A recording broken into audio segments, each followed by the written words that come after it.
Hello students, कैसे हैं आप सभी स्टूडेंट्स।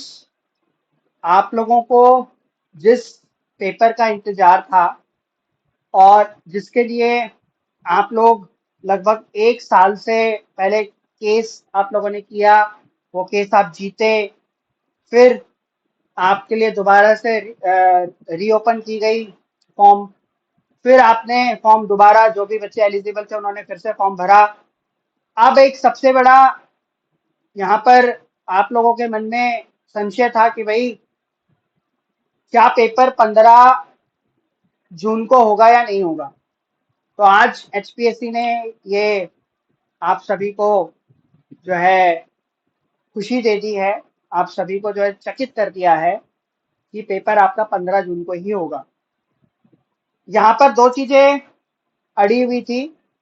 पहली चीज, उसी दिन जो है वो असिस्टेंट प्रोफेसर का भी एग्जाम था, तो काफी बच्चों ने असिस्टेंट प्रोफेसर का भी पेपर भरा हुआ था।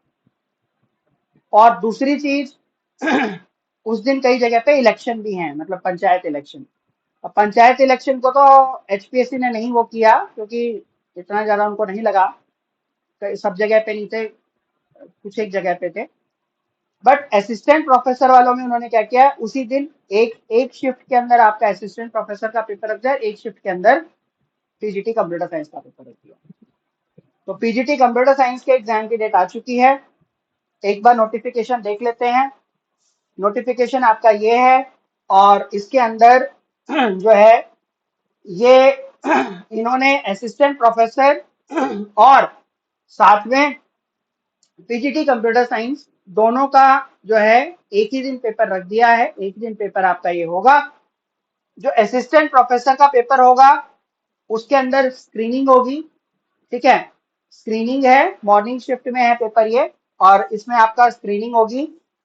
और जो आपका पीजीटी कंप्यूटर साइंस का पेपर है, इसमें बहुत ज्यादा असमंजस था कि पर्टिकुलरली इसमें पहले स्क्रीनिंग होगी कि पहले मेन पेपर होगा, सब्जेक्टिव होगा कि ऑब्जेक्टिव होगा, वो भी हमारा क्लियर हो गया। यहाँ पे पेपर आपका जो है वो सब्जेक्टिव होगा, ऑब्जेक्टिव पेपर नहीं होगा। डायरेक्टली आपसे सब्जेक्ट से रिलेटेड जो है क्वेश्चन वो पूछे जाएंगे, सब्जेक्ट नॉलेज टेस्ट होगा आपका, ठीक है। यानी कि ऑब्जेक्टिव टाइप नहीं होने वाला है, सब्जेक्टिव टाइप पेपर होने वाला है, ठीक है। नंबर ऑफ कैंडिडेट कितने हैं, क्या है, अभी तक कुछ उसका खुलासा नहीं है। हो सकता है बच्चे ज्यादा भी हों, हो सकता है बच्चे कम भी हों, बट पेपर आपका ये कंफर्म हो चुका है कि पेपर आपका जो है सब्जेक्टिव होगा, ऑब्जेक्टिव नहीं होगा। तो ये आपके लिए इम्पोर्टेंट खबर आई है। आप लोगों ने अपनी प्रिपरेशन शुरू कर रखी होगी। कई बच्चे हैं जिन्होंने ऑलरेडी वो कहीं ना कहीं से पढ़ रहे होंगे, कुछ एक बच्चे मेरे से भी पढ़ रहे हैं ऑनलाइन, ठीक है। तो अभी इम्पोर्टेंट बात यह है कि लगभग जो है 3 से 4 दिन, अभी आज जैसे 9 तारीख है, 10, 11, 12, 13, 14, आपके पास लगभग 5 दिन अभी भी हैं, ठीक है। इन 5 दिन में भी आप नए टॉपिक्स को मत पढ़िए।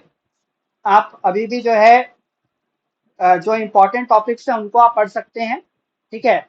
अब इम्पोर्टेंट टॉपिक्स कौन कौन से हैं, जिसमें नेटवर्किंग, डीबीएमएस, ऑपरेटिंग सिस्टम, ठीक, डाटा स्ट्रक्चर, सिस्टम सिक्योरिटी, ये 5 टॉपिक तो आपके इम्पोर्टेंट हैं ही, ठीक।